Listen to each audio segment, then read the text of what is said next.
Yeah కుక్షి వివరే కృత్వా స్వయం రక్షతి సర్వతః నమామి జననీం దేవీం పరాం ప్రకృతిరూపిణీం కృచ్ఛేణ మహతా దేవ్యా ధారితోహం యథోదరే తత్ప్రసాదాత్ జగద్దృష్టం మాతర్నిత్యం నమోస్తుతే పృథివ్యా యాని తీర్థాని సాగరాదీని సర్వతః వసంతి యత్ర తాం నౌమి మాతరం భూతిహేతవే. మాతృదేవో భవ పితృదేవో భవ. ఇప్పుడు మనము ఏప్రిల్ నెల 2026 సంవత్సరంలో ఈ ద్వాదశ రాశుల వారికి గోచార ఫలితాలు ఏ విధంగా ఉంటాయి అనేది మనం సశాస్త్రీయంగా తెలుసుకునేటటువంటి ప్రయత్నం చేద్దాం. ధనురాశి వారికి ఏప్రిల్ నెల 2026 గోచార ఫలితాలు ఏ విధంగా ఉన్నాయో సశాస్త్రీయమైన పద్ధతిలో తెలుసుకునే ప్రయత్నం చేద్దాము. ఇక్కడ తృతీయ స్థానంలో రాహువు నెలంతా, బుధుడు 9 రోజుల పాటు, కుజుడు 2 రోజుల పాటు ఇక్కడ సంచారం చేస్తూ ఉన్నారు తృతీయ స్థానంలో. ఈ తృతీయ స్థానంలో రాహు యోగకారకుడు అవుతున్నాడు. అలాగే కుజుడు 2 రోజుల పాటు ఆయన అనుకూలమైన ఫలితాలు ఇస్తున్నాడు. బుధుడు మాత్రం ప్రతికూల ఫలితాలు ఇస్తాడు. అంటే రాహు నెలంతా పూర్తిగాను, కుజుడు 2 రోజులు మాత్రం మీకు అనుకూలమైన ఫలితాలు. అంటే ఇంట్లో వాళ్ళు మీరు ఏ పని చేసినా, లేదా కొత్తగా ఏదైనా చేస్తున్నా, లేదా చేస్తున్నటువంటి పనులు అయినా వాళ్ళ యొక్క సహాయ సహకారాలు అందిస్తారు. అలాగే మీరు ఎక్కడ ఉద్యోగం చేస్తున్నారు, అక్కడికి వచ్చి మీ ఇంట్లో వాళ్ళు ఎవరు చేసేది ఏముండదు కదా, అక్కడ ఆఫీసులోనే మీ స్టాఫే, మీకంటే ఇష్ట స్థాయిలో ఉన్నవారు, మీతో సమాన స్థాయిలో ఉన్నవారు, మీ కింద స్థాయి వారు కూడా మీకు సహాయ సహకారాలు అందించేటువంటి అవకాశం ఈ రాహు వల్ల నెల రోజులు, కుజుడి వల్ల 2 రోజులు జరుగుతూ ఉంటుంది. ఇప్పుడు బుధుడు నెలంతా కూడా చతుర్థ స్థానంలోనే ఉంటాడు. ఆయన అక్కడ నెలంతా కూడా చతుర్థ స్థానంలో మంచి శుభఫలితాలు ఇస్తాడు. అది కూడా చెప్పుకుందాం. తదుపరి ఇక్కడ ఈ కుజుడు చతుర్థ స్థానంలోకి వెళ్తున్నాడు.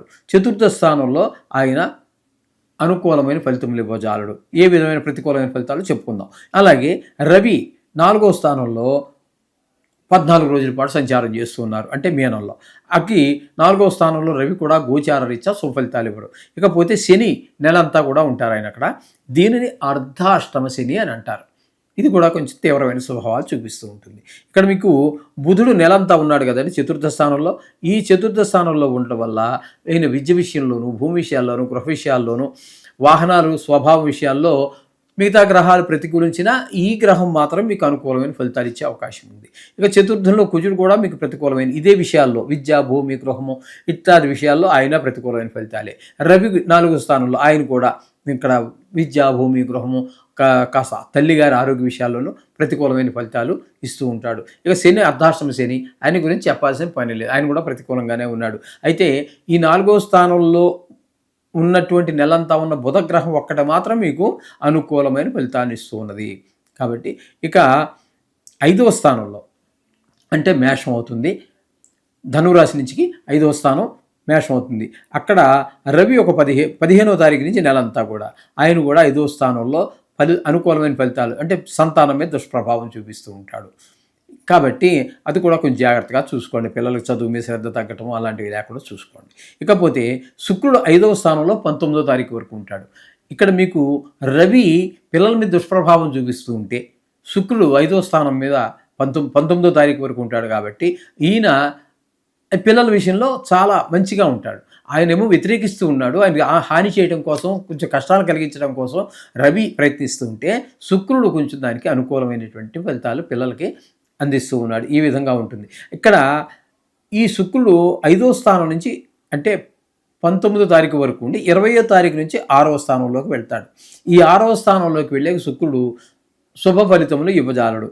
అంటే చిన్నపాటి అనారోగ్యాలు ఉండటము, డబ్బులకి ఇబ్బంది పడటము, అప్పులు తీర్చలేకపోవడం ఇట్లాంటివన్నీ 6వ స్థానంలో ఉన్నప్పుడు కలుగుతాయి. ఇక సప్తమంలో గురు సంచారం జరుగుతుంది. సప్తమంలో గురు సంచారం చాలా సుఫలితాలు ఇస్తుంటుంది. అవివాహితులు ఎవరైనా ఉన్నట్టయితే వారికి వివాహం కుదరటమో, లేకపోతే పెళ్లి జరిగిపోవటమో జరగవచ్చు ఈ నెలలో. అలాగే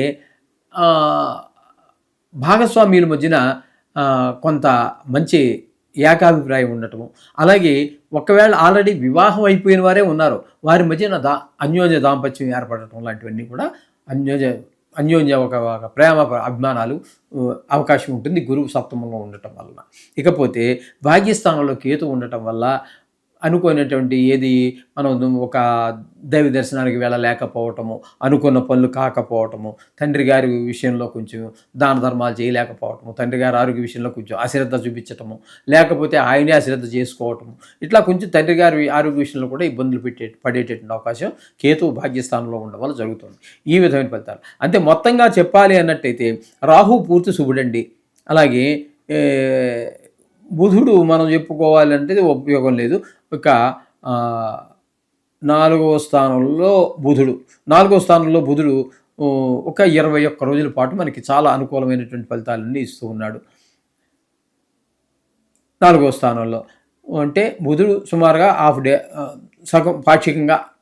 ఇక శుక్రుడు కూడా పాక్షికంగానే ఉపయోగపడుతూ ఉన్నాడు.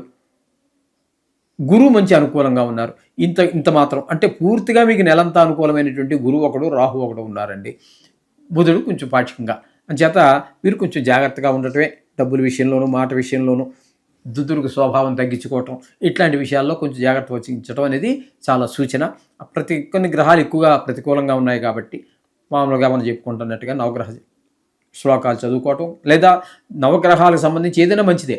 కానీ ఎందుకని శ్లోకాలు చెప్తున్నాను అన్నట్టయితే ఇవి అన్నిటికంటే చిన్నవి, చాలా తక్కువ సమయంలో దాన్ని పూర్తి చేయగలుగుతాము. అందుకని మేము ఎక్కువగా శ్లోకాల్ని, ఇవి డైరెక్ట్ అటాక్ కదండి, అంచేత దానిగా ఎక్కువ ప్రిఫర్ చేస్తూ ఉంటాం. ఆ విధంగా చేసుకోండి. వీటి యొక్క దుష్ప్రభావం నుంచి మీరు ఈజీగా బయటపడగలుగుతారు. శుభం భూయాత్.